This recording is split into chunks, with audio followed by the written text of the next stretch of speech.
जब राज कॉलेज में था तो उसकी माँ उसे और अपने पति को यानी कि राज के पिता को इस दुनिया को छोड़कर जा चुकी थी। एक काम वाली बाई थी जिसका नाम था मीना, जो सुबह से लेकर शाम तक उनके घर का सारा काम करती थी। राज की सीमा के साथ नई नई शादी हुई थी, इसलिए मीना बाई का दिन भर घर में रहना सीमा को अपनी प्राइवेसी में बाधा सा लगता था। इसलिए अब मीना सुबह खाना बनाती, कपड़े और पोछा करने के बाद चली जाती और वापस शाम को आकर फिर से खाना बनाती। मीना की दोपहर की गैर हाजिरी में कई छोटे मोटे काम राज के पापा यानी कि सीमा के ससुर जी ये सोचकर कर लिया करते कि बहू को मदद हो जाएगी, लेकिन सीमा ये सोचती थी कि ससुर को औरतों के काम में दखल देने की आदत है। एक दिन की बात है, मौका देखकर सीमा ने राज से कहा, एक बात कहूँ तुमसे, क्यों ना हम बाबूजी को वृद्धा आश्रम में भेज दें। सिर्फ एक बार पैसा भरना पड़ेगा और उन्हें भी अपने उम्र के लोगों का साथ मिल जाएगा और फिर हमें भी अपनी प्राइवेसी के बारे में ज़्यादा सोचना नहीं पड़ेगा। इस पर राज ने सीमा की बातों पर ज़्यादा ध्यान नहीं दिया क्योंकि वो उस वक्त किसी और काम के बारे में सोच रहा था और ऐसे ही टाल दिया। कुछ दिन बीते ही थे कि राज के पिताजी अपने दोस्तों के साथ एक हफ्ते के लिए टूर पर चले गए और इत्तेफाक से इसी दौरान मीना भी छुट्टी पर थी। फिर क्या, सीमा को जैसे चाहिए था वैसा समय मिलने लगा। अब राज रेस्टोरेंट में खाना खा लेता और सीमा का काम ऑमलेट, ब्रेड या मैगी से चल जाता था, या फिर वो भी कभी कभी होटल से अपने लिए खाना मंगा लेती थी। अब खाना बनाने की कोई टेंशन नहीं थी, लेकिन घर में निकलने वाले सारे काम तो अभी भी सीमा को ही करने पड़ते थे। ससुर की गैर हाजिरी में सीमा को ये एहसास हुआ कि वो बिना कहे जो काम कर लिया करते थे उनसे कितना फर्क पड़ता था। छोटे मोटे लगने वाले ये काम भी काफ़ी समय और एनर्जी लेने वाले थे। कुछ दिन बीतने के बाद एक दिन राज सीमा को कहता है, चलो आज कहीं बाहर घूम कर आते हैं। सीमा बड़ी खुशी खुशी सज धज कर बाहर घूमने के लिए तैयार हो जाती है। राज सीमा को अपने घर से 4 किलोमीटर दूर एक चौल में लेकर जाता है। तभी एक आदमी राज के हाथों में एक चाबी देता है। राज उस चाबी को लेकर चौल के एक कमरे का दरवाज़ा खोलता है। कमरा खुलते ही 2 रूम वाले उस छोटे से अंधेरे से भरे घर के अंदर राज सीमा को लेकर जाता है और कहता है, कैसा लगा तुम्हें हमारा ये नया घर। और फिर राज कहता है, हम अगले महीने से इसी मकान में भाड़े से रहेंगे, अलग और अपनी प्राइवेसी का मज़ा लेंगे। अभी मेरी आमदनी के हिसाब से हम इसी को अफोर्ड कर सकते हैं। सीमा तो जैसे बिल्कुल मौन रह गई। उसे राज का ये व्यवहार समझ ही नहीं आ रहा था।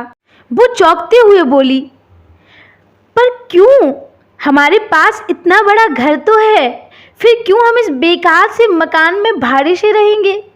तब राज उसे टोकते हुए कहता है, सोच समझकर बोला करो, वो घर हमारा नहीं है, वो घर माँ बाबूजी का है। तुम्हारे पास 1 महीने का समय है सोचने के लिए कि तुम्हें आगे क्या करना है। और फिर दोनों वहाँ से वापस अपने घर लौट आते हैं। पूरे रास्ते सीमा के दिमाग में तरह तरह के विचार चल रहे थे। घर पहुँचते ही उसने राज से कहा, माना कि ये घर माँ बाबूजी का है, लेकिन क्या हमारा इस घर पर कोई हक नहीं है। तब राज ने उत्तर दिया, बिल्कुल है, लेकिन बाबूजी के बाद, जब तक वो इस घर में हैं तब तक तो बिल्कुल नहीं। अगर तुम्हें अपना हक समझ में आता है तो तुम्हें जिम्मेदारियां भी समझ में आती होंगी सीमा। सिर्फ हक के बारे में सोचकर अपनी जिम्मेदारियां भूलकर स्वार्थी होना क्या अच्छी बात है। सीमा के पास राज के इस सवाल का कोई जवाब नहीं था और वो मन ही मन सोचने लगी कि उसने अपने थोड़े से सुख के स्वार्थ के लिए इतने नीचे गिरकर ऐसी घटिया सोच अपने दिमाग में कैसे आने दी कि अपने ससुर को वृद्धाश्रम भेज दो। उसे मन ही मन पछतावा होने लगा। फिर सीमा तुरंत राज से बोली, मुझे माफ़ कर दीजिए प्लीज़, मैं सच में बहुत स्वार्थी हो गई थी, मुझसे बहुत बड़ी गलती हो गई। तब राज बोला, तुम्हें पछतावा हुआ मेरे लिए ये काफ़ी है, मैं तुमसे नाराज़ नहीं हूँ, मैं तो बस तुम्हें यही समझाना चाहता था। तुम भी मुझे माफ़ कर दो अगर मैंने तुम्हें कुछ गलत कहा हो। अपने बेटे और बहू का ये वार्तालाप राम सिंह जी दरवाजे पर खड़े होकर सुन रहे थे। उन्होंने आसमान की तरफ देखा और बोले, भाग्यवान तुम धन्य हो जो तुमने ऐसे बेटे को जन्म दिया है। उन्होंने दरवाज़ा खटखटाया और बहू ने दरवाज़ा खोला तो उनके हाथों में पकड़ी थैली से गरम गरम समोसों की खुशबू आ रही थी। ससुर ने अपनी बहू से कहा, वो कोने वाले हलवाई के पास से लाया हूँ जो तुम्हें बहुत पसंद है, जाओ जाकर खा लो। सीमा को अपने ससुर के प्रति विचार और ससुर के उसके प्रति प्यार, उन दोनों का फर्क समझ में आते ही उसकी आंखों में पश्चाताप के आंसू और चेहरे पर अपने परिवार के प्यार की मुस्कान आ गई और वो खुशी खुशी रहने लगी। दोस्तों, इंसानी दिमाग में दिन भर हजारों विचार आते हैं, कुछ अच्छे तो कुछ बुरे, लेकिन किसी भी विचारों को शब्दों में परिवर्तन करने से पहले उनको समझना बहुत ज़रूरी है, क्योंकि अक्सर विचार और वास्तविकता एक दूसरे से मेल नहीं खाते। हमारे बुजुर्ग जो हमें बोझ लगते हैं, जिनसे हम बात बात पर चिढ़ जाते हैं, और ऐसा इसलिए होता है क्योंकि हम स्वार्थी होकर सोचते हैं और हम उनके योगदान को समझ ही नहीं पाते, जबकि वो हमारे जीवन में बहुत अहम भूमिका निभाते हैं। इसलिए हो सके तो उन्हें समझिए, उन्हें प्यार दीजिए। उम्मीद करती हूँ आपको ये कहानी पसंद आई होगी।